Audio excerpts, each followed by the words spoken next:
All right. Good afternoon, everyone, and welcome to the inaugural edition of the Grumpy Old Gamers podcast. You can't teach an old gamer new tricks. This is episode 1. We're giving this a try. As you can see, I don't have much of a studio set up. This is my office / pantry. As you can see, I got the foods in there behind me. And my name's Ryan. With us is Rob. Hello, hello. This is also my my studio / totally not my living room. Yeah. Yeah. We got great audio in here. We've got professional gaming headsets. Yeah. Look at these things. Totally. You know, we even figured out how to legit gamers. video chat with each other. We're hoping to do a podcast once a week. We we talk about games with each other. Rob and I do like on an almost daily basis, and we decided to push it a little further.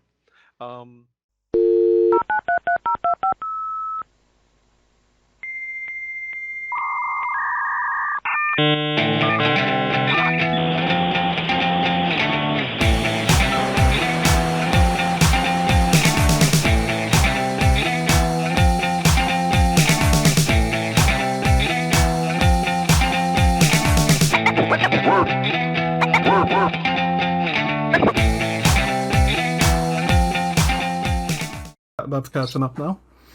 Excellent. All right. Well, we got a few people joining us here now. I can see we are live for our 100th episode. Everybody, we got the Grumpy crew in the house. We got Rob. Hello. Damon. Hey guys. And Brent. Howdy. All right. And how's everyone doing? Things are going good. Yeah, busy as usual, but doing good. Rob's getting ready for the festivities. Look at him go. Yeah. Oh, I bought them. They've got no noisemakers in them. I mean, I was wondering if you clipped your mic or what was happening. What's the point of it then? I know. Freaking Dollarama. Yeah, I was waiting for the confetti wind machine in the background. Well, everyone, this is our 100th episode. Just a little fact. September 2nd, 2019 was when we started this, Rob. That's when we posted our first episode. And people will be treated, I'll say treated in quotation marks, that when we post this on Facebook and YouTube, I'm going to put a little clip, like the first minute or so of our first show there. Just tag it to the front here, and you can see our fresh faces and how eager we are, pre-COVID and everything, right? So, other than that, let's get moving on with the show, and how about we move into a little housekeeping? Housekeeping. Come back later, please. Housekeeping. Not now. Ladies and gentlemen, Damon. Oh man. So that's what I've been working on, but to present in the show, I made some bumpers. Oh, that was you. Sorry, that was Damon. me. I thought you were doing something with the soundboard there. Nope. That was all right.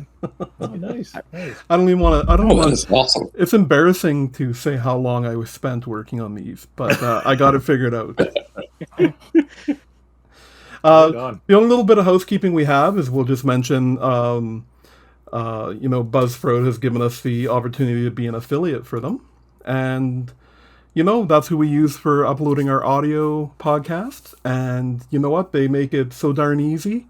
All you need is a mic and internet connection, and bam, you can, they through their website, you can create a website there that you can just send people to, or they let you post your podcast to all the major ones: Apple, Spotify, Amazon, Google, all of those. So, and if you follow the link that's going to be in the show notes there, you get a $20 Amazon gift card just for signing up for a month. like we were saying before, Rob. With that's $20 American, so you could almost buy a car with that in Canada.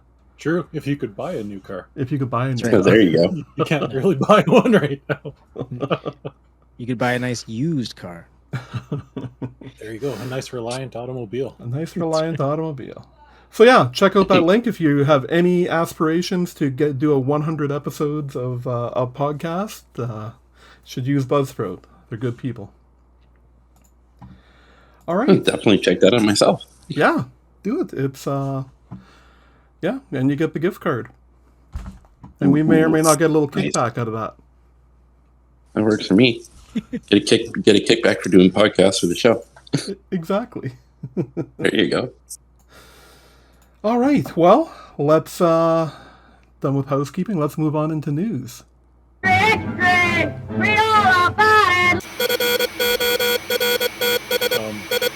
I'm not wearing any pants. Film at 11. I like them already. Very nice. Very nice.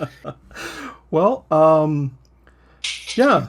The first bit of news we have is the N64 turned 25 on October 1st. So we did take a week off in between our episodes, just so we could get ready and everything.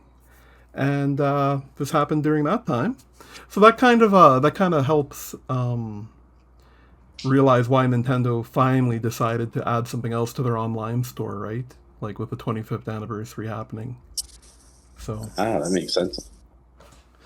it definitely does. I know Rob is not a big fan of the N64, but I've got I put many an hour into mine, especially with friends, because I mean, right out of the box it had the 4 players, and so much GoldenEye and Mario Kart and Perfect Dark and Mario Tennis, another one, just way Some too many GoldenEye hours. might pull me back in if they were able to get that on either Nintendo's service or something that's upcoming. Because Yeah. GoldenEye we need that. Absolutely. But Some Cruising licenses. USA. Yeah. That would be. Yeah, exactly. Yeah, they had some good games, and I didn't mind the system. It was the controller. Yeah. Like I Yeah, I needed, was I needed gonna like ask you that. a SNES controller for my Yeah. N64. Yeah. But Some of the games haven't aged all too well with the blockiness and whatnot. Yeah, Yeah. absolutely. Yeah.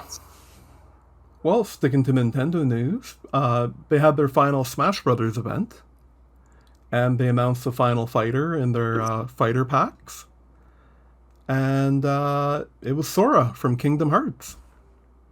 I mean, it was I keep thinking that you're muted. Like I'm just waiting for that sound to come out.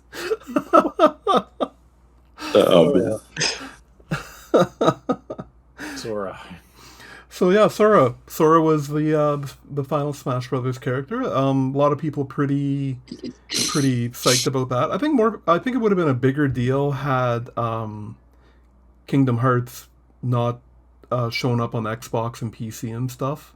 If it was still just a PlayStation exclusive, I think it would have been a little bigger deal, but it's still a big deal. I mean, anytime they can pull in somebody from another franchise, it's pretty awesome.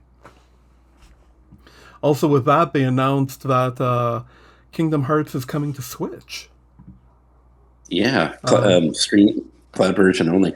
Yeah, For all cloud of them, versions of yeah. them. And yeah, it's what were the 3 here?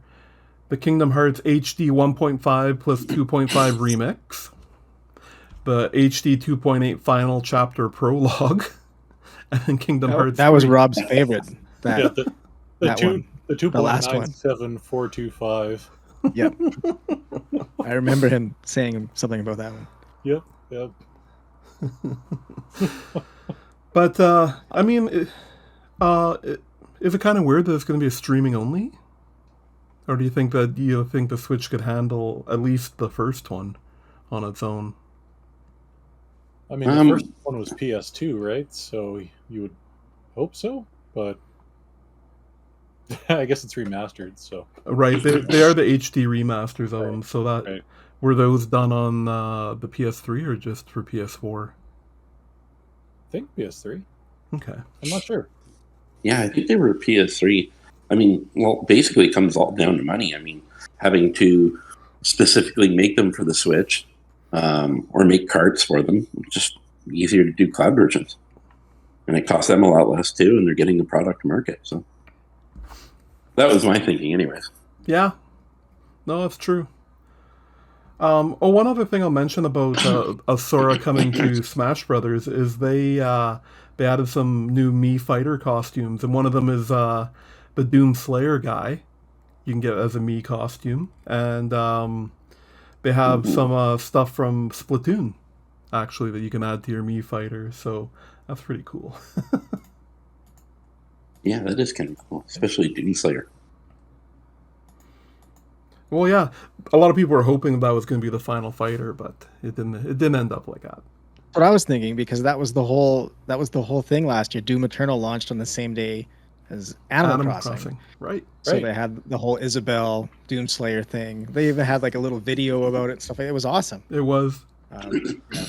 And speaking of Animal Crossing, Yeah, guys, October 15th is the Animal Crossing Direct. Rob, cue it up. Go.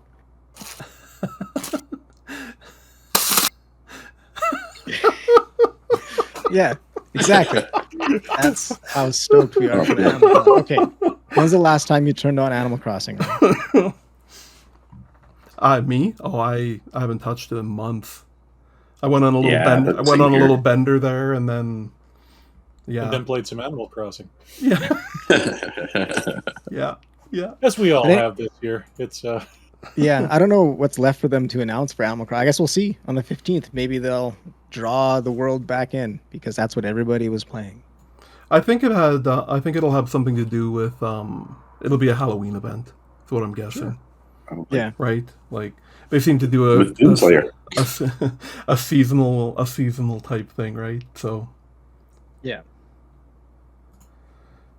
Oh, so did you guys get a chance to look at this article, or did you see this article about how Apple in 2019 made more money than all the actual gaming companies put together, like Xbox and Microsoft and Activision. And Activision, yeah.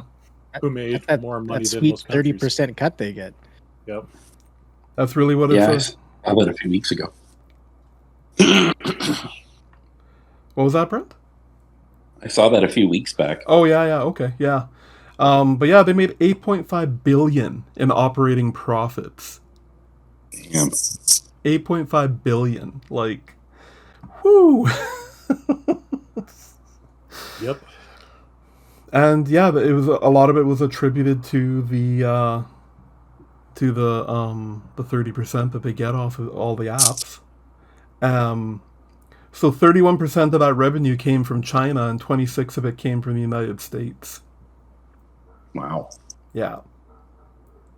That I would not have figured. Yeah. Well, hopefully it helps them hang on. I mean, poor little Apple's barely That's right. just an indie developer trying to make a go of it. They're just trying to make a buck. Yeah. Or $1 billion. All the bucks. Brilliant. Yeah. It's time to make some Apple Arcade games then. Right.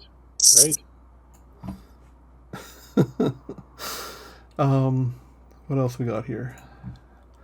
You know, I've got so many windows open now, and I'm jumping in between them all. That I hear you. Yeah. Brent, why don't you cover this next one? The Resident Evil trailer. Yes. Take me down to Raccoon City. Or is that Welcome to Raccoon City? Yeah. I think that's the one. Yeah, I was actually looking into it a little bit, obviously, because, I love Resident Evil. So I was trying to, find out what the movie was all about, and it looks like it's going to be kind of a mix between Resident Evil 1 and 2, the game, but it's going to more closely follow the Resident Evil 2 story and plotline between, Claire and Leon. Right. Which I thought was kind of interesting. They're going to stick, except for, some creative embellishments, they're going to try and stick fairly close to how all the zombies look in game, like in the current remakes. Yeah. So I it should think be pretty interesting. I think the most important thing here, though, is that it's based a lot more on the video game than on than just a zombie movie with the Umbrella Corporation. Exactly. And yeah, I was gonna mention that. It's like, I've not hated all the Resident Evil movies, but to see something actually that's kind of canon With the now, release of Far Cry 6, would we be decided very, to very go back to the interesting. very I hope they beginning handle to it see well. just how far the franchise. You think we'll ever see Resident Evil on an Apple? On the Apple Store? Maybe. That looks pretty good. Yeah. Did you guys play Village? Just the demo. Just a demo? Yeah. Is Rob gonna play Village? No. 7 was good enough. Not unless it's for a charity stream around Christmas time, then maybe we'll do it. Well, Christmas is just around the corner, Rob. It is, isn't it?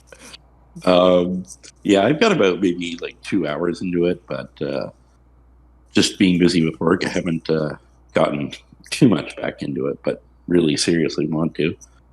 And then now that I literally own every Resident Evil game, I thought about doing a whole playthrough with all of them and then getting to Village. That's quite a commitment if you can do that. Yeah. That's good content. That could be really good content to stream. That could indeed be. So it was another anniversary, guys. It was Yeah. It was the 20th year of Xbox this year. And to commemorate that, they actually have the anniversary controller and headset. Have you guys taken a look at that? I pre-ordered the controller. Thanks, Ryan. I know there's controllers. There's controllers everywhere, but what's one more? But it's a nice controller. It's actually modeled after the original Xbox dev kit. I don't know if you've seen that, the whole translucent kind of outer box. That's what the original Xbox dev kit looked like. Oh, okay. Oh, nice. That's the whole scheme behind it. And underneath the translucent layer, even the internals are all silver to make it stand out more. So Oh, cool. yeah, it's a nice looking controller. You should definitely look it up. I was more interested in that than the headset. I don't know if anyone's interested. I know Brent just got a brand new Xbox headset, so he's probably not looking for another new one. But Yeah, no. I mean, I'm pretty damn happy with that one. It's phenomenal. But I'll mention that after. cool. Awesome. Yeah, I pre-ordered that controller too because it's smexy. It's nice. It's really smexy. Whether I actually use it or put it on display.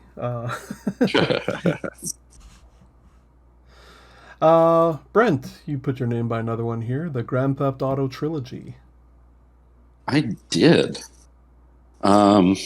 Yeah, I'm really, really, really hyped for this because, again, I love GTA and GTA the Trilogy.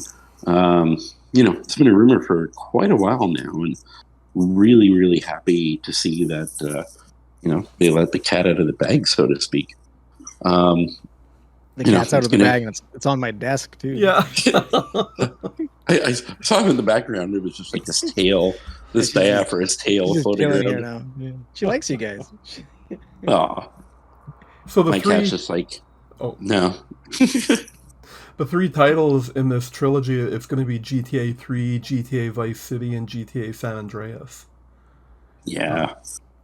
So all are good. Sorry, go ahead. Oh, I was just going to say, it is embarrassing, because I've played about 20 minutes of 5, and that's honestly the extent of my Grand Theft Autoing. Well, now that they're going to be releasing some of the 3, 3 pivotal ones, maybe that would be a good chance to pick up and play, especially San Andreas, which is one of my favorites, and definitely looking forward to that one.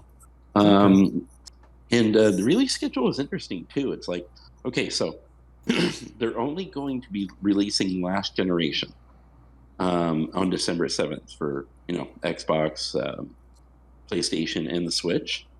but the PS5 and the Xbox Series versions, as well as mobile, I guess they're going to be releasing that as well, won't be coming around until 2022 sometime. Oh, So interesting. basically, we're going to have last gen versions, and all older versions of the games are going to be removed off all digital storefronts, including Steam and obviously Rockstar. Yeah, I did hear about that. Yeah. So not too far away. It's December the 7th. It'll give you something to dig into for Christmas, right? Oh, honestly, it'd be just something I'd throw on the old pile. Like, it just... No. I'd like to play San Andreas again. That was probably my favorite out of those ones. Oh, yeah, man, for sure. I own that on, like, mobile. I own that on, like, PlayStation. I own it, like, it's just like Skyrim for me. I own it, like, so many different places, and yeah, just looking forward to play it again. And hopefully these remakes, remasters, they're something good. I'm sure with Rockstar's credibility, it'll be pretty decent. So, looking forward to it. I saw a funny picture today. They 20 years ago, so like 2011 or 2001. God, my math skills.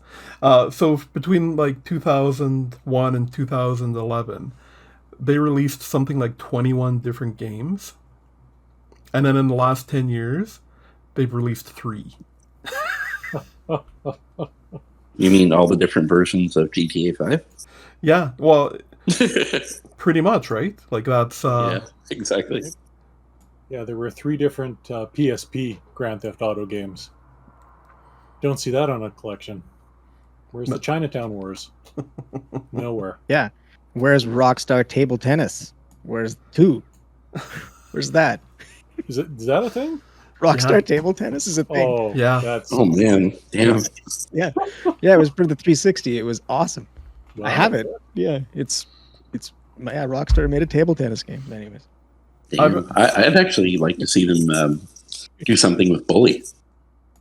Very underrated, but pretty decent game.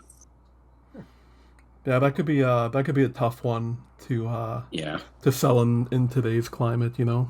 Exactly. All right, well, I imagine I probably won't pick it up right away, but imagine it'll be something that'll add to the old pile there.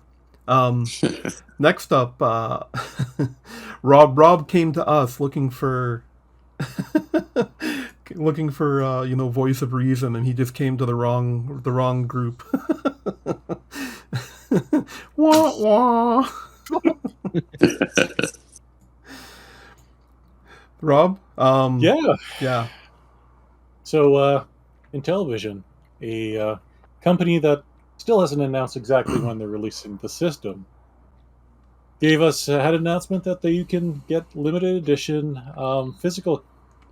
physical copies of 8 of their games. There were 8 different games. They had 50,000 total copies of all the games combined, so not 50,000 each. It was like whatever 50 divided by 8, some remainder.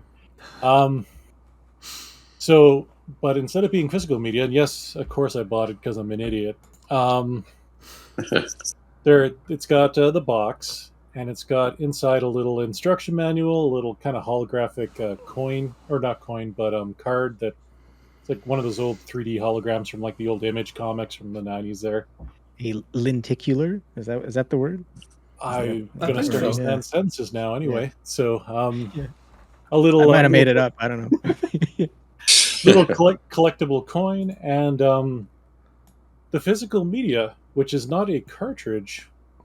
It is a little NFT card that they've made look like a old Intellivision cartridge. And with that NFT card, you just you have your Amico hooked to your internet, the Amico, the totally real console that will come out, and then you boop it on top, and it downloads the game. It actually registers the game on your system, and then you can play it without having the internet hooked up. So And supposedly you can release the game from the NFT card if you were to sell it to somebody else or whatever. It's cool.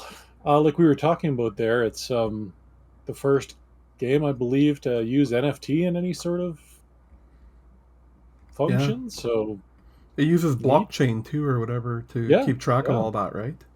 you bet. So they're cool. They're collectible. They were way too much.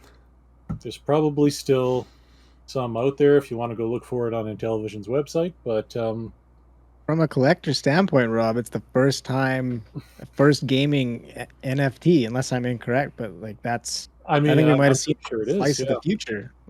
Yeah. From my totally real Amico that's going to come before Christmas. Right? Yeah. I'm going to have the games for like 3 months before the system comes out. Because the games, they were shipping within 10 days. So, Oh, really? yeah, they were coming right away. Like, they've got them ready to go. So, That's a pretty novel concept. Yeah, I can't even talk today. That is a pretty novel concept, and I'm wondering, if other game companies will actually copy the NFT. I mean, you don't need a case for it. You don't need anything for it. It's basically you've got DRM, which all of them want, and I wonder if other companies will actually adopt that. It's easy to ship, small. yeah. I know Microsoft, they were kind of because they're buddy with GameStop, and because they're all access, so you can get the Xbox on like a monthly plan, like a phone.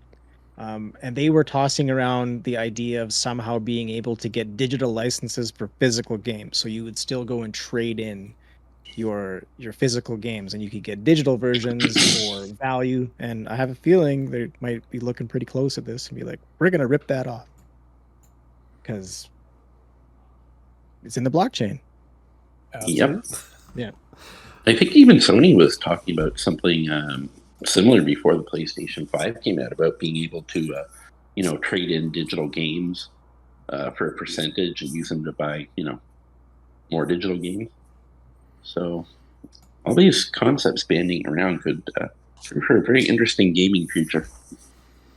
Did you just because you mentioned it there? Did you see the Xbox All Access is available at Best Buy now too? oh, No, I didn't see that. Yeah. Is that No. in Canada as well, or just the States? Yeah. Yep. interesting. So they expanded their base on that. I still think a lot of people haven't even heard about it.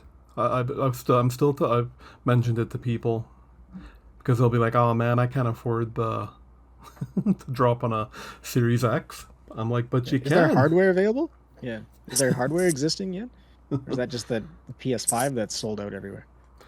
No, the It's a series myth. the Series X's have been selling out as well. Mm. I saw on one of the people I follow there a notification that like Best Buy had a bunch in, but they were only available through the All Access. Yeah. Oh, It okay. seems They to be the reserve best it. way Yeah. to actually secure one is to do that, right? To keep some hidden back. Absolutely. Quebec. The only ones I've really seen, hitting store shelves here is the Series S. Like, there are some places where you can literally just walk in and pick one up. Yeah, definitely. Of the consoles, it's definitely the one that's been showing up the most. Oh yeah. All right. Oh, Rob, you want to talk about this next thing? Oh, I sure do. Talking about friend of the show, Randy Pitchford. In what was not a huge release there, Randy Pitchford stepped down from Gearbox president, sort of. He's no longer the president, but he's still the CEO of the Gearbox parent company, and he's also going to shift his focus more towards film and TV. as the president of newly formed Gearbox Studios. So Interesting. yeah, so he's stepped down kind of to do another thing. It's funny the article you shared because it's like, but he's still going to be involved. He's just Yeah, he's still basically the big cheese because he's the president and CEO of the parent company. So, But now he's just like a different flavor of cheese. yeah, he's flavored like- cheese, all right. He was like a big Gouda, and now he's a big something else now. Yeah, yeah, Big cheddar. something stinky. Yeah. So yeah, it's kind of a story, not story, because it's like I don't know if people were he was doing it for just visibility of it or something like that, but I mean, he has been a very polarizing figure in the company for quite some time, so Yeah, absolutely. hasn't hurt sales of any of their games, but Yeah. Oh, it definitely hasn't. I Yeah. mean, that's kind of proof. And I mean, that's a whole other topic we could talk about another day. Like, I don't think it's hurting Activision Blizzard's stuff either. no, all the negative press. They're aware of it, but people are just like, I'm just going to play my games. yep. I'm just going to add a little bit of news here, unless that's all you got to say about that, Rob? Yeah, it's a story, non-story, so Yeah, no problem. Just announced today, G4 TV. breaking news. Yeah, will be officially launching on November 16th, coming up here. Now, the big deal about this is, I honestly thought, from everything I heard, that they were just going to become like a YouTube channel, essentially, and just kind of live off of that. But no, they're actually, they're going to be part of the Comcast Xfinity TV, and they're going to be on, they're going to be a channel again. Like Comcast, Verizon, and Cox Communications have all agreed to to add them. It's the actual name of a company, Rob. I'm so tired. Yeah, the mental age is about 5. Yeah, I've got your communication right here. Yeah. communication right here. First off, cable TV still a thing? Okay. Well, they did mention that the internet streaming service Philo will also be carrying them. So, Okay. but what, Comcast has a streaming service, and I'm sure Verizon and Cox Communications do as well. I bet they do. I bet they do. Well, good for them. Now, There's some good times on G4. I love G4. oh, Yeah, absolutely. Yeah. I don't know if I love it enough that I'm going to go find it on a Comcast streaming service up here in Canada, but I'll watch them on YouTube. it's a good chance if they're on Comcast that they'll end up on something up here, That's a good point, actually. right? Yeah. Probably. Maybe they'll be on Spike TV. Spike TV, yeah. I know what he's Yeah. talking about. Yeah. This is the beginning of the end.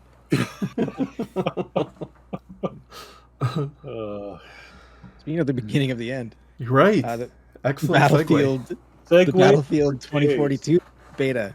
Did anybody play it? I never played it, but I didn't know get somebody- into it though. and he didn't like it very much.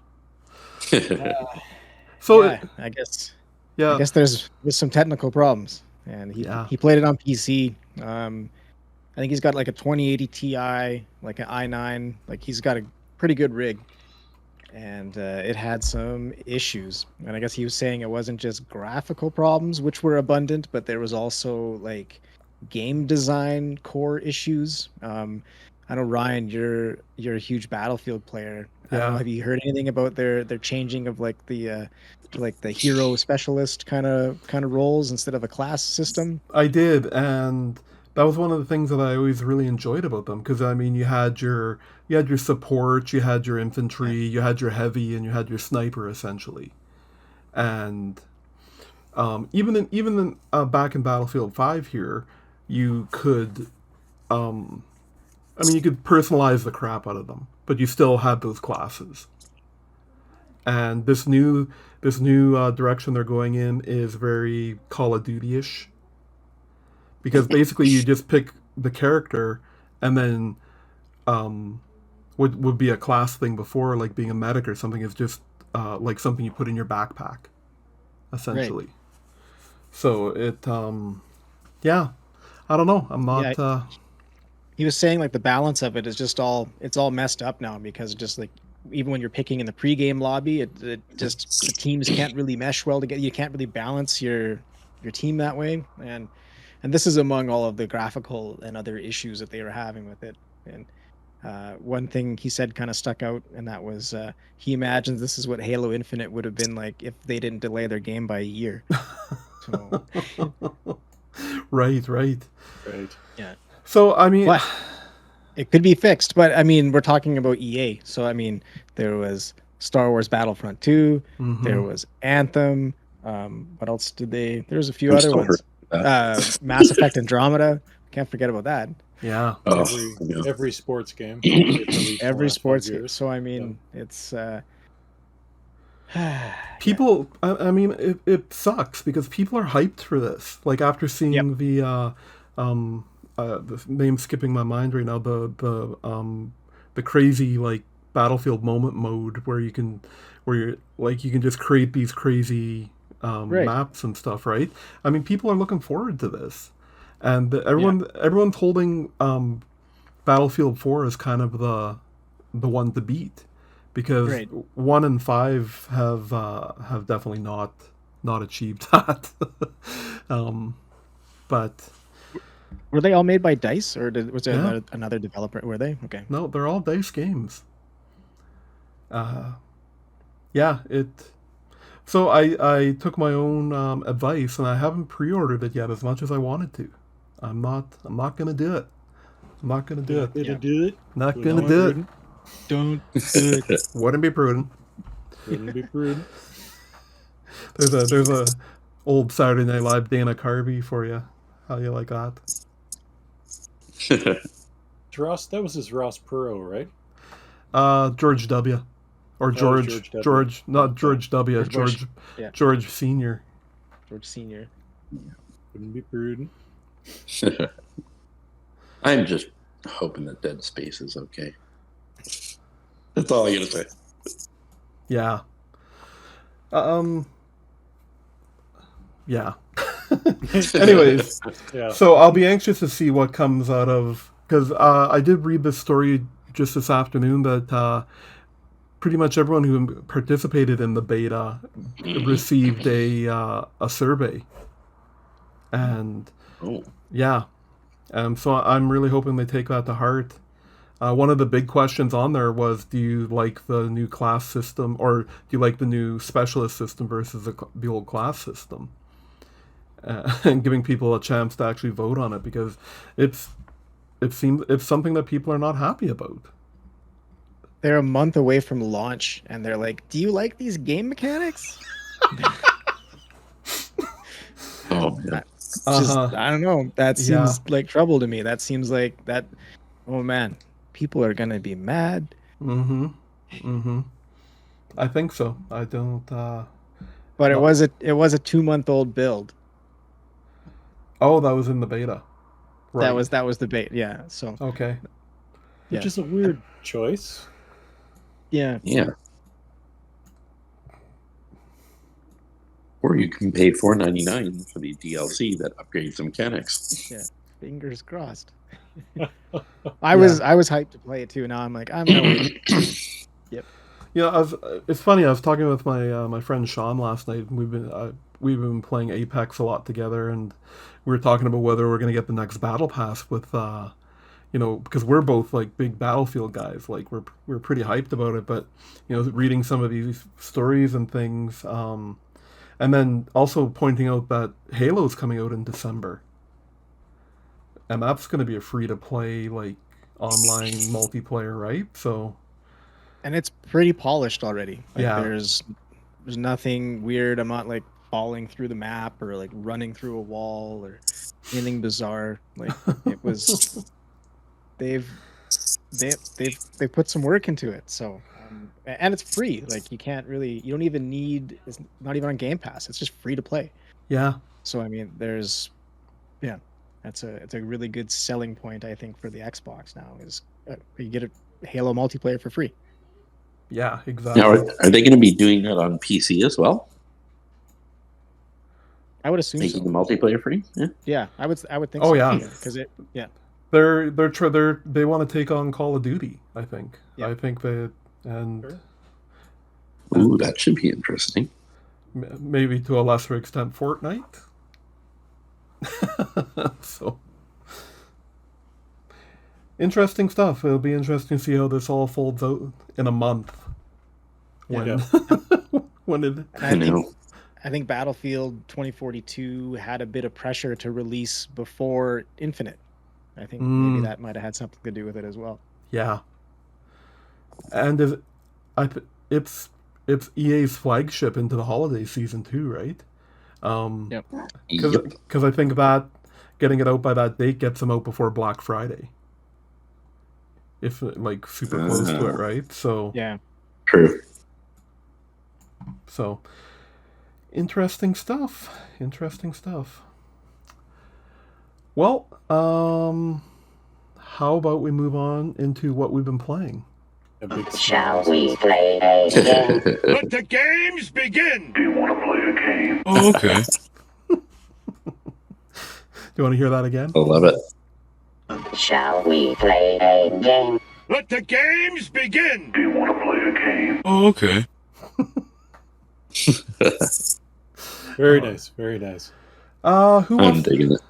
who wants to talk first about what they've been playing? Nobody's saying. I can talk first about what I've been playing. Yeah. But good. So I kind of have a theme this week of what I've been playing, and I got into the Metroid guys, but not just Metroid Dread. Everyone's talking about Metroid Dread. It's like a renaissance of Metroid games right now, starting with Dread hopefully. But I played the backlog of Metroid games to move up to Metroid Dread, and I played Samus Returns on the 3DS, which is great. I don't know if anyone's played that one, although I played it on the original 3DS, which it hurts the hands. It's not the most comfortable system to play it on. No. But I played a fair bit of it, and then I kind of moved on and did the Super Metroid because it was a really special game to me back in the day. I loved Super Metroid. It's probably one of my go-to Super Nintendo games. For me too. So, just sorry to interrupt, but I was shocked to find out. I looked it up one day, and there's all those sites that tell you how long it should take you to complete a game, and it's saying that Super Metroid's only a 10 to 12 hour game. For how much? For what percent of the game though? Because you can, and that's kind of the thing with the Metroid games is like you can do things out of order depending on how weird you want to get. Like you can cheese parts of the game, you can jump up to places you're not really supposed to get to and do things out of order, and that's why it's become like a speed running phenomenon. People love to speed run Metroid because people can come up with all kinds of ways to go through the game and do things out of order. So I remember spending a pretty deal time on it, and this last while I put a fair bit of time into it as well. I'm not sure how much. I didn't finish it though, but yeah. But one of the games that was really special though that not a lot of people have played is AM2R. Yeah, I saw this on your list and I was like, "What is this?" I'm intrigued. So it's essentially Samus Returns, but it's a fan-made game. So this is the one that Nintendo did the big the DMCA copyright deal, and it got pulled off the internet. It was made by fans, and it's incredible. It is fantastic. Like, I played it on the Vita, but Rob loves the Vita. Yeah, the two of us are big fans of the Vita, and not many other people. But yeah, I played it on the Vita. It's a modded Vita, but that's okay.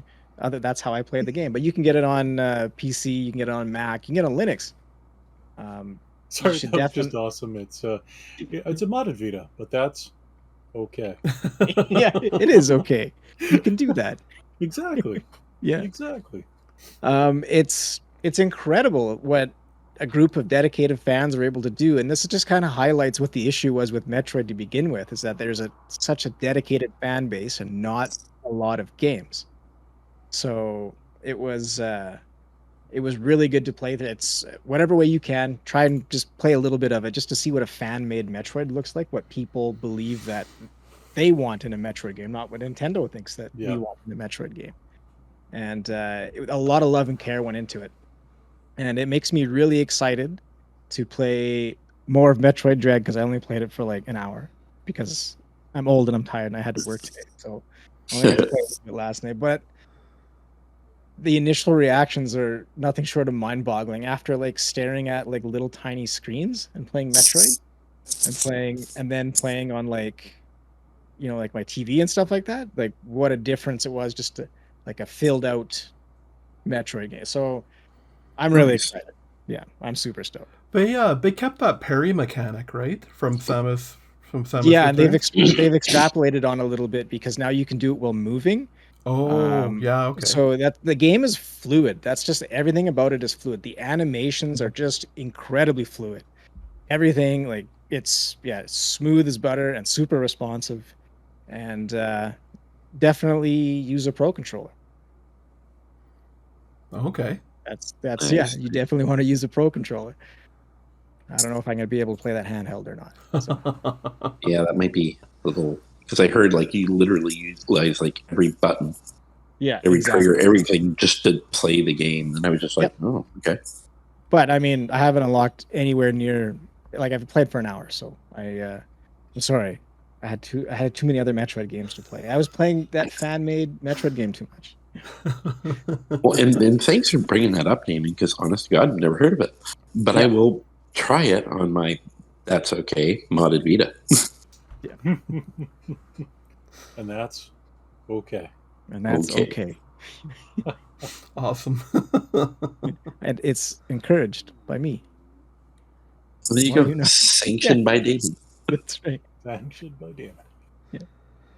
Well, since you're pretty Nintendo heavy, Brent, why don't you go next? I can do that. All right. So I'll talk about what I'm playing after, because it kind of correlates with other things. But that Switch OLED, man, it is awesome. It is really, really, really cool. You know, the screen is just like, you know, for grumpy old eyes, it is freaking amazing. Like, it's night and day compared to, you know, the original Switch. Like, you guys all have Switches, you know, you play them, and then you see this thing, and it's like literally there's like a little, you know, rim around the screen, and the rest of the Switch is screen. It's like I found that, you know, with my old one, if I'm laying in bed, I actually have to hold it like right up to my face. This one, I actually have to, you know, pull back and hold it further away, because your eyes just can't focus because it's literally all screen. Absolutely beautiful. The one thing I will say, I don't like the new JoyCons. And I don't know if it's just the JoyCons that were, you know, made for this new model of Switch. But the dog ear controller and the JoyCons have some very, I wouldn't call them sharp, but very defined ridges. Whereas, you know, the older JoyCons are kind of, you know, smooth. You don't really feel the ridges in them, and you don't really feel like the dog ear controller feels smooth. This one has, you know, very tactile, like little ridges, and it's honestly kind of annoying. They did. I did. The same. Yeah. No, I read today that they are new. They have some changes to them. The Joy-Cons put out with the SWOLED there.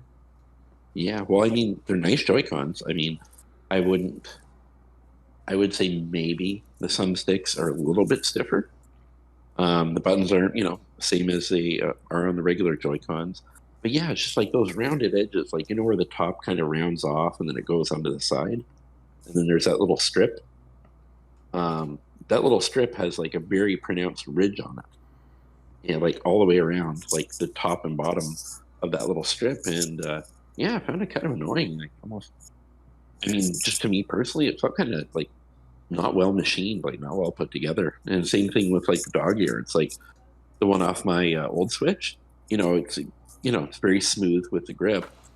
This one, the grip has like a little lip between like the top and bottom pieces where they're joined, and you can like palpably like feel it when it's in your hands, and yeah, kind of annoying. It just doesn't feel like the old stuff from the Switch, and just, I don't know, it just feels kind of quickly put together and kind of cheap. I mean, the Joy-Con itself is good, but it's just like the fit and finish of them just seems like they were maybe kind of rushed. I don't know if anybody else is having that experience, but I just noticed that since having it. Maybe I just got a bad set. I don't know. Did you switch to other Joy-Con to play, or did you just deal with it? I've been dealing with it. The pretty white aspect with the dock is, it's cool, but I'm gonna probably throw my my other ones on there and run with that.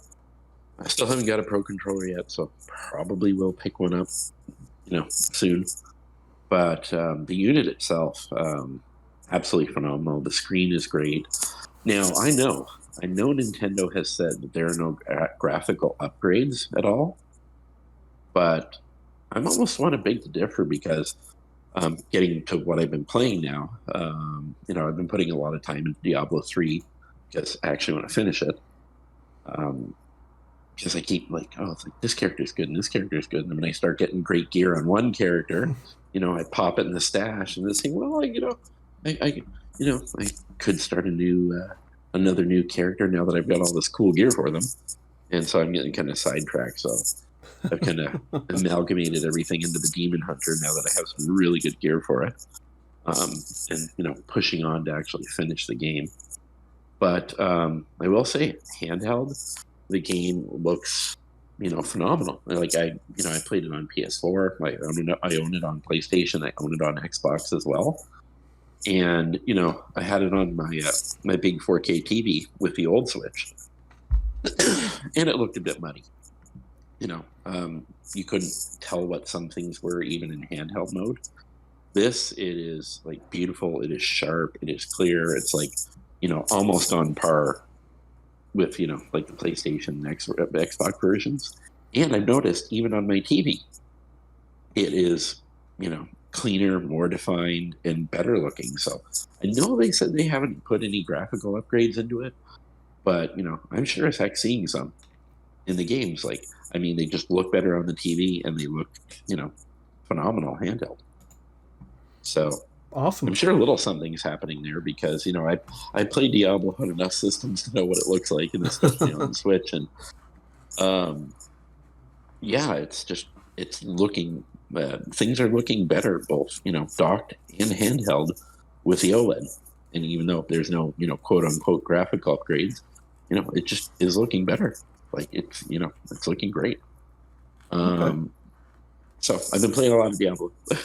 Awesome. The Switch itself, like the dock is nice. I really like it. Having the LAN port built in finally, which should have been in the beginning, is nice. It speeds up downloads, quite a bit. Not hugely, but 3.5 hour download now taking 50 minutes is a nice thing. Yeah, absolutely. It's just really, really nice. So yeah, overall, except for the Joy-Con and the controller grip, very, very, very satisfied with taking the plunge and doing the upgrade and getting it. And what else is there? Oh, I find that in dock mode, when you're playing, when I take it out of dock mode and pop it off, it's not as hot as the older Switch gets. Oh. Like, I put in some time, like, hours playing Diablo, and I take it out, and it's like, not scorching hot, but definitely, tactile. You could feel the heat on it. This one took it out, and it was just barely warm. Oh. So, there are definite improvements. I'd say battery life is about the same. Oh, awesome. Okay. Didn't see any difference in battery life. So, but yeah, it was. I mean, at least for me, definitely worth the upgrade, and it is a better unit. And honestly, I haven't weighed them because I know that this one's supposed to weigh a bit more, but holding them in the hand, it feels lighter than the previous Switch. Even though I know it's supposed to be slightly heavier, just slightly. 33 grams heavier. Yeah, but when you hold it in your hand, you'll know the difference. It's like, playing the other one in bed. It's like, you get fatigued holding it up from the weight. And this one hasn't bothered me at all. It just it feels lighter. Better. Yeah. I think probably that's exactly what they did. Because, it just does not feel as heavy as the old one. Awesome. So, yeah, definitely good. Okay. Back to Diablo again. I've been playing the Diablo 2 remastered or remake. It was remastered, right? Yep. Yeah. And again, looking better both handheld and on TV than it did on the other Switch. I think they did a really good job with it. I haven't encountered, reliving the nostalgia, so to speak. But I haven't encountered any problems with it on the Switch. Not that there are any kind of massive frame rate drops, but I haven't noticed any jagginess, any lag, crashes. They did a really good job with the Switch version. So, been playing, getting kind of back into that, going back and forth between the two, and just really enjoying the game. So, like whether you're getting it on another console or on the Switch, it's recommendable. They did a good job with it. Awesome. Yeah, Rob's been playing it, but I think on PC, right? Yeah, you bet. Okay. Rob's just like, yeah, on PC, man. Well, if that's all you got, then we'll move on to Rob. And Rob that's pretty much all I got. I have been dabbling back a bit into Dying Light with the, Dying Light 2 coming out. Mm-hmm. And wouldn't actually mind picking it up. I mean, even though I own it on every system, wouldn't mind picking it up on the Switch and seeing how Dying Light plays on the new Switch. Might be interesting. And Dying Light 2 also coming out on the Switch, which I wonder how that's going to work, but hey, give it a shot. I'm pretty sure they're both streaming from when it was announced there. Maybe. Actually, that's good that you mentioned that. I'm going to check into it. Yeah, I think when they announced it, that's what they said. They're both going to be streaming titles. That would make total sense. The guys that made Dying Light 2, they're really funny on their social media. I don't know if you saw, someone was like, when are you guys releasing Dying Light 2? And they're like, we don't know, but here's a cool picture of a frog we found. And it's like stuff like that. And it's the best frog we've seen all week. They're good. You should follow them. Yeah, Techland is awesome. But yeah, I definitely am going to follow them. And that's all I got. So over to you, Rob. Excellent. Well, Ryan and I played a little Marvel's Avengers co-op, and we were planning on streaming it. It's a good thing we didn't, because the first hour would have been us going, how do we make the game? How do we play the game together? Yeah, we made the assumption that I have my copy on. Yeah, that was a problem right there. Is I have my copy on Steam, and Rob was playing it on Game Pass, and there was no way that we could join each other's game. Even though you have to you can sign in on both with your Ubisoft account. It doesn't matter because on Game Pass on PC, it wants to use your Xbox friends, and Steam wants to use your Steam friends, and they will not see each other. That's rather disappointing. It was. And then the part that nearly had me throw my controller across the room is once I finally downloaded the Game Pass version, and that's how we finally got to play together. But Rob invites me, and the first thing it asks me is, do you want to play your downloaded version or the cloud version? And I'm like, we could have avoided all of this if I just tried out the cloud version. Yep. Oh, man. So, so we played. Well, it's a game. And then? And content. I've got a picture posted on our Facebook group of at one point Ryan was playing as Thor and he flew by, and he had no legs, no arms, and the face polys had gone down to about 2, maybe 3 polygons. He looked like a scarecrow. And I was like, that's like arachnophobia mode. There's Ubisoft right there. Well, that answers my question of what I was going to ask is it still broken? Yes, it is. Yeah. Even trying to get a multiplayer mission was not intuitive at all. Like we were trying to do like the first campaign, you can't do co-op, or if there is a way to do it, we could not for the hell of us figure out how to do it. Nope. So the second campaign, the first DLC one with Kate Bishop, we're like, oh, it says 2 players. Let's go in and I'll go to the war table and we just pick a mission. And it's like, which one's the campaign mission? You rotate the globe. Wouldn't it be great if it said campaign mission somewhere in the header? No, it's... Well, that was the thing. Like, there's a bullseye. You're looking for a little bullseye in the... But they don't tell you that. Yeah. It's just like, oh, well, her campaign is the one with the little target because she shoots the arrows. She's the female Hawkeye. And and then we played and we beat up some stuff. And well, once we actually played and beat up some stuff, it was fine. Yeah, I mean, there was a little jank here and there, but we were expecting that. Yeah, once you're actually playing a co-op game, it's like it's hard not to have at least some fun because you're at least playing with your buddies, right? But I wouldn't playing for free. Sure, it's a fine free game on Game Pass. It's a fine free game. Don't do not pay the money for that. No. Game. I played like 15. I think you guys remember I played like maybe 10 or 15 minutes of the demo when it came out on Steam. Thought about throwing my controller out the window and then just deleted it. Yeah. The story is great. Like the campaign stories, like I kind of wish I could just watch the movies, and I'm sure on YouTube probably could, but because the actress playing Kamala, great. Even the actors who are playing all the heroes, they're not bad. Like they're, it's done pretty well. But playing the game to get to the cutscenes is a little rough. So yeah, I mean the cutscenes and the motion capture stuff, it's all top notch. It's just the gameplay. It's just the gameplay.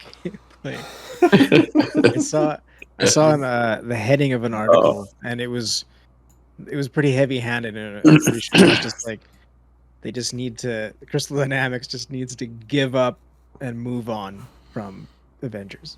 Yeah. Go back Like to making time. Gex for the 3DO.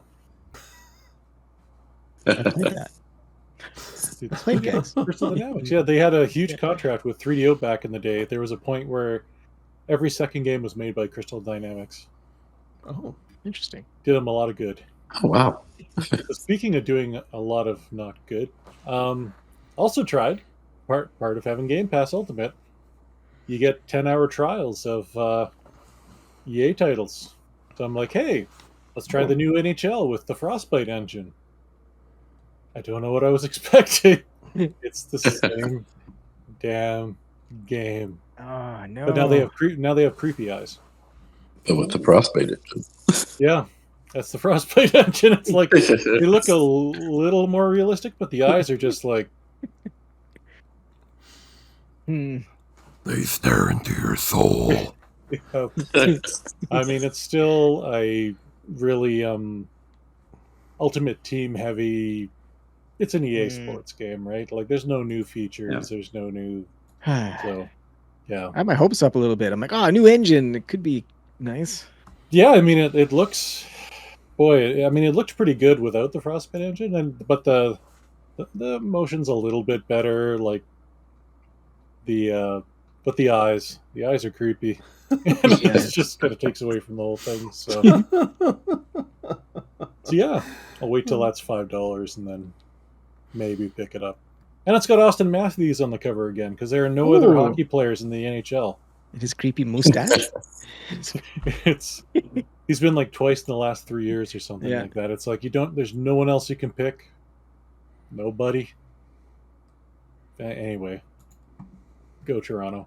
And then after that, I was playing a game on the Evercade that kind of fills the hole that Smash TV kind of left in my heart. Smash TV and Total Carnage, and Yeah. it's called Xenocrisis, and I know it came out on the Vita, modded or non-modded, if you wanted to play it. I think it came out for like PS4 and almost everything else. But it's it's like a 16-bit looking Smash TV clone that fantastic. And it's really, really hard. Because They always were. All those games were hard. The Yeah. original twin stick shooters were hard. Yeah, but imagine a twin stick shooter where you don't have unlimited ammo. Hmm. Yeah, I Ooh. found that out when I was like, "Oh, this is really cool. I'm holding them, and now I'm not shooting anymore." What happens Oh. when you run out of ammo? Just, You have a little just dodge? like, knife. You have like a Oh knife. my you God. can- Melee. But thankfully, running they backwards. do give you a lot of ammo drops, so you're just Okay. not expected. Like the way I always played the game, I'm sure you guys as well, is you just were constantly shooting in one direction. Absolutely, yeah. Like, Yeah. You just don't do that. So, and on the Evercade, it doesn't have a right stick, so you're doing like the old Smash TV for the SNES, where you had like Multi-button. up, down, left, right, and you pressed a combination of for. Yeah. It works pretty good. It's a great game. So Awesome. yeah. And that's what I've been playing. Nice. Okay. I could be wrong, but I swear I saw that on Game Pass at some point. It could be well wrong. have been, yeah. It was on a lot of things. If I'd done my homework, I would have looked it up first. Please stand by. Please stand by while Rob Googles. Do. Are you sure you're not thinking of Dino Crisis, Brent? No. Wow. Okay. It was on the Neo Geo, Oh. Wow. Xbox One, Xbox One again, Dreamcast, Linux, PlayStation 4, PlayStation Vita, Windows, and Mac, and the Evercade. It doesn't have the Evercade in there, but Wow. Yeah. Okay. Neo Geo. Awesome. That's got to be a mistake. Oh, someone actually make a new Neo Geo cartridge? That would be awesome if that's true. That would be, well, a lot of companies have been putting out carts for older systems. Yeah, the I last just- like year. Yeah, Limited Run does stuff like that. I guess I've never seen a Neo Geo cartridge. Really. I mean, the damn thing was this big, right? It was They're like a huge. VCR tape. Yeah. Yep. Yeah, good for them. Good for them. Good for Neo Geo. For Neo Geo. That's it. How about Okay. you, Ryan? How much did you enjoy Avengers? Well, I mean, I enjoyed it a lot more playing with you than Sure, just yeah. just playing on my own, because I just when I talked about it months ago, I was like, why am I doing this to myself? It was the Iron Man levels and the flying and the shooting. I might go back and actually take your advice and play it on easy, because I was just playing it on normal as well. Yeah. Because, yeah. Don't torture yourself. Yeah, because I mean, I wouldn't mind watching the cutscenes, because like you were saying, they're great. Like they're really high quality. Kind of a cool story, kind of like a good multiverse, which is the new Marvel direction. So, Yeah. I tried a Game Pass game. I tried Mighty Goose. That is awesome. How Yeah. was that game? It was How actually was it was a lot of fun. It's just Nice. it's if you look at the pictures, it's nothing more than what you see there. It is a side-scrolling shooter with a badass goose who you can honk, and you get friends who come and help you, and you just it was actually a lot of fun. I put quite a bit of time into it. That is great. Yeah, not something I would pick up ever, but it's on Game Pass, so hey, why not? So this Goose game has a title. It does. Untitled. Yeah. This Okay. is the title they couldn't think of. So they just Titled Goose Game. Yeah, The titled Goose Game, yep. Mighty Goose, the titled Goose Game. Yeah, if you're just looking for a fun little side-scrolling shooter, the difficulty is not too hard, but it's also not like a cakewalk. It's not a kid's game. So, yeah, great, some great fun. And last, I actually, this week on the free game on the Epic Game Store was PC Building Simulator. So I gave that a try. I was just more curious than anything. I ended up putting a couple hours into it. I think I got everything I'm gonna get out of it because I wanted to see if it was gonna progress.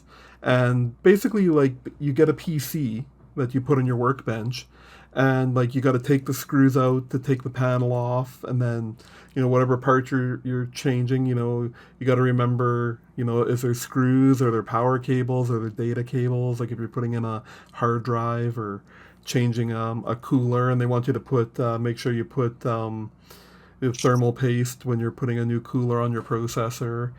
They turned it in, it's kind of like a good lemonade stand game, because all the repairs you're doing, you're making money, and then you got bills to pay, and then you can buy another workbench, so you can be working on 2 computers at once without having to pack them up and put them on the side while you're waiting for parts to come in. And when you're ordering parts, you got to make the decisions: do you want to pay for next day, same day, or 5-day, which is free shipping, and like it's like a little bit of budgeting in there and stuff.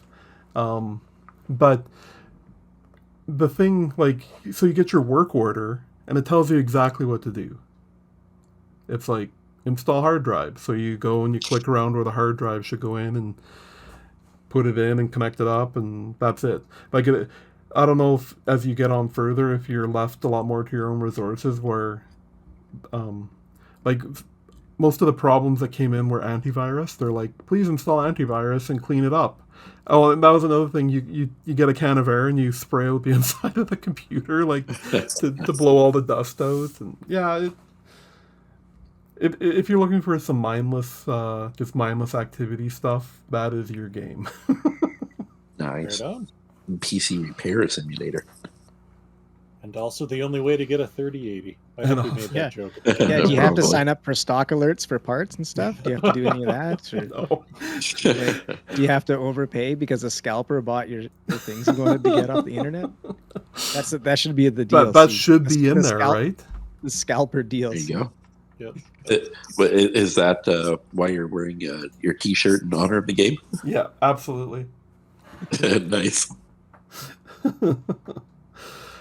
So, something else we're gonna do here with the 100th episode is we're gonna introduce a new little segment. I asked Damon to do a little something here for this. We're gonna do Game Pass Gems, which can be either something hot new coming out this week or something that's in the back catalog there that hot.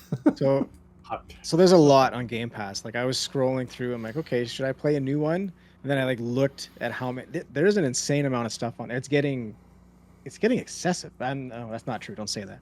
But I played a game called Lonely Mountains Downhill, and Ryan's nodding his head. Have you played it? Yeah, I played it on Game Pass. Yeah. Oh, nice. So yeah. It's a little bit more of a deep cut. It's not like in your face. I was just like, what is this? Like, I used to like games like Trials and stuff like that. So I was like, oh, it's like a downhill mountain biking game. I'll check it out. And I was really surprised by how good it was. And it's kind of like, it's very challenging yet really calming at the same time. Yeah, absolutely. It's got such a simple premise. You just start at the top of the mountain and you make your way down. You can pick an easy way, hard way, and you're timed, obviously, and there's like checkpoints on the way down. And it's really calming and really hilarious when you crash, because you break every bone in your little body and sometimes you bleed. It's kind of funny. But even with that, it is very calming of a game. I don't know what it is about it. It's simple, and yeah, you just make your way down the mountain. I really like the controls. Like they're like they're almost like drifting controls. Exactly. Yeah. right? Yeah. You want to like drift your little guy around the corners and stuff like that. And then you see like a path. You're like, oh, do I go across like this thin log and try and save some time, or do I go around? And sometimes you need to build up speed so you can make a jump. And like Yeah. you're always making decisions, and you're always trying to like the replay value is really good because you're always like, okay, I'm gonna try this thing this time. And there's unlockables. You get new bikes and you can unlock new trails, and it's super simple. Anybody can play it, and yeah. You'll sink a lot of time into it out of nowhere, and yet at the same time, it doesn't make you angry. It's interesting. It's kind of zen. Why would you play a game that doesn't make you angry? Yeah, that's a good point. It also looks really good. It's got that 3/4, or I don't even know what they call that, the like with the depth perception of it, where it's like it seems really Right. Yeah, it's got like the shifted camera or something like. Yeah, it moves. It kind of gives you a different, like depending on where you are and what you're doing. It kind of always tries to give you the best view of the area that you're kind of riding through. And it's kind of like your character is like he's intentionally low poly, like he looks kind of blocky and weird, but it's part of the charm of the game. It's actually it's pretty good. It's got what did it have on Metacritic? I think it's got like an 84 on Metacritic. Like that's pretty solid. Yeah. But yeah, it looks like a diorama when you're playing it, right? Right. Yeah. That's what I was Yeah, it's got trying kind to- of a pop-up book aesthetic. Yeah, it's kind of cool. So if you have a Game Pass and you're looking for something, to play that's deep in those menus, check out Lonely Mountains Downhill. We've tried it, and then we didn't throw our controllers because of it. Quite the opposite, right? Yeah, exactly. And something that we started doing these retro picks. Like we're doing recording ones, but we thought we'd introduce them more to the actual show here. And Rob's got one for us this week. I do. I did not know this was a game until recently and tried it out. It's so everyone knows 1942, 1943, and then there was 1941X or something like that was one. But in 2000, there was a follow-up game that Capcom released called 1944, The Loop Master. What? And it never got a home port from what I'm reading until this Capcom Arcade Stadium Coliseum Extravaganza Switch thing. Okay. So I'm a big fan of shmups, because I like being angry when I'm gaming, and but yeah, it's absolutely fantastic. It was like 1943 with like it was almost very Raiden-ish. So it had like very exciting power-ups, but you also had like the join-on little biplanes from 1942 where they would pop on the side of it, and it was just the right level of frustrating. So it was a lot of fun. I'd never heard of it before, and if you can play it on the Switch right now if you have it's Arcade Stadium or something, right? Capcom. Yeah, they're Arcade Stadium. There you go. Do you remember which pack it's in? Because you got to buy the 3 packs. Please stand by. Please stand by. That's got to be because they have like a 80s, 85, or like it's 80 to 85 or 85 to 9. Like they have their yeared packs or something, right? It was released in 2000, so it's probably in the last pack. One of the last ones, yeah. Okay. Add-ons. Yes, it's in there somewhere. Okay. Well, that's awesome. Like 1941 and 2 are, it's one of my favorite shoot 'em ups of all time, and I didn't even hear about this. Yeah, I played a lot of 1943. Yeah, absolutely, right? For the OG Nintendo. Yeah, fantastic. Yeah, it was great. And it was a 2000 arcade game, so I mean, I wasn't going to arcades still in 2000. I was paying bills and moved to Yellowknife, and they didn't have arcades or power or natural gas or anything up there. So, so this was something that was not on my radar. But yeah, Okay, that's and it's a great retro game that's available in that Capcom Stadium. So That's right. Which I think is also on the Xbox.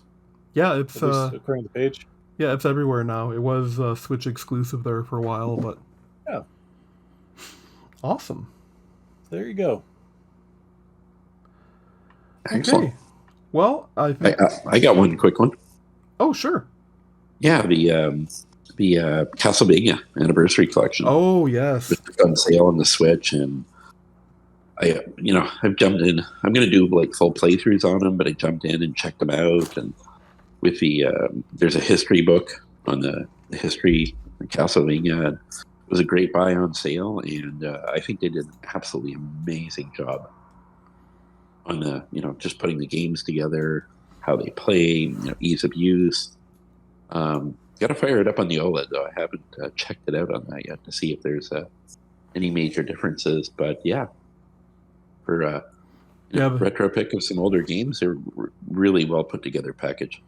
It is actually, yeah. We I picked that one up in the Contra one. They were both on sale at the same time, and I forgot about the Contra one. Damn it. Yeah. Oh, well. There is some really great stuff in that one. And then by the time you're done playing it, you can pick up the Castlevania Advance collection that came out. Right. Oh yeah, I got my eye on that one if it ever goes on sale. Well, let's we got one last segment here. We got something that's making us grumpy this week, and Damon, something's making you grumpy. Yeah, I was gonna segue into it earlier, but I figured as tradition we should leave grumpy and angry and stuff. But anyways, we were talking about the Battlefield 2042 beta, Yes. and how, like, I don't know, we kind of came from an era of game demos, right? All of us, we would download a game demo, and it was a slice of the final product. It was a tasty piece of the delicious pie that is the finished game. Whereas right now we're playing a beta, which is a buggy mess that developers are cramming at us to use as a tool. And they're like, oh, what? It's not supposed to be finished. It's like that build is from 2 months ago, right? Yeah. This is becoming more and more common. And like they're just like, it's almost like they're trolling us to see exactly how much they can get away with the minimum viable product is kind of what they're giving us with these betas. And I don't want to see betas anymore. I want to see demos. I want to see a taste of the final game. I don't want to see an unfinished garbage build. And this is what's happening, and it's actually working against these companies. So I don't know. It was kind of making me angry. Absolutely. I was gonna say that exact point that you made. They're almost becoming, like you said, these things to see how much they can get away with. Right? I don't feel that their intentions are good with the betas. Like a beta before, if you got into beta testing something, it was to kind of steer the ship more. But it's to see what they can get away with, is the total the feeling. betas were to garner feedback from people and stuff. And this is I feel like I'm doing your job for you. And then they release the unfinished game, and then it's like, what happened? Like, I don't know. It's Like, we're going to throw out this beta, and we'll see how many people will actually buy this. So that's kind of what the Battlefield 42 beta reminded me of. I said I haven't played it, but I've seen a lot of like reactions on it so far, and it's looking a little EA like. Yeah. And I pre-ordered Andromeda, and I'm still grumpy about that. Hey, speaking of Andromeda, this is a good opportunity to show us that awesome helmet on camera here. Oh yeah. I was gonna put this on earlier, but I can't hear, and you can't hear me. I don't know. Maybe I'll have to do a different microphone. But I got this in the Mass Effect Legendary Cache from the BioWare store, because I'm a pretty big Mass Effect fan, and it lights up somewhere. Hold on. There it is. Oh, the blue. There we go. The Paragon. Man. But everybody knows the Renegade playthrough is the way to go. Even though I think something ridiculous like 10% of players actually did that. I can't remember what the stat. It was super low. It was really low, but yeah. I think it was the most fun. You could do some really funny things. But, yeah. Well, we got off topic, but that's okay because that's what we do. Yeah, that's what we do here. That's how we end our shows. Yeah. Yeah. That almost makes me forget how bad Andromeda was.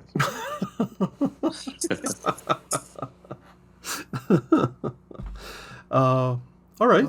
Well, anyone got anything to add about betas or how they're tricking us now instead of actually testing it? Yeah. No, I'm good. Okay. Yeah, we could actually do a whole show on that. Yeah. Absolutely. Well, this has been the 100th episode, guys. Just over 2 years to get here, and I don't think we have any plans to stop anytime soon. So unless Rob's got something he wants to tell me, I've got a hot gig with the DLC folks. I haven't told you. Right, yeah. They've seen our dozens of fans, and they're like that. They want to consume them, right? Yeah. They want a piece of that pie. Yeah. Well, probably name all of our fans who've been since the beginning in a very short segment that we call But you know what? Thank you everyone who has stuck around with us over these past 2 years. We really appreciate it. Absolutely. If you want to reach out to us, you can email us at makeusgrumpy@gmail.com. Or if you want to check out some of our original content, you can check that out at thegrumpyoldgamers.com. That's our website where we post original content and all the episodes of our podcast and whatnot. And, honestly, the Facebook page, if you search us on Facebook, The Grumpy Old Gamers, that's where most of the content happens. So, yeah, check us out there. But, again, thank you, and we hope to see you next week. Good night, everybody.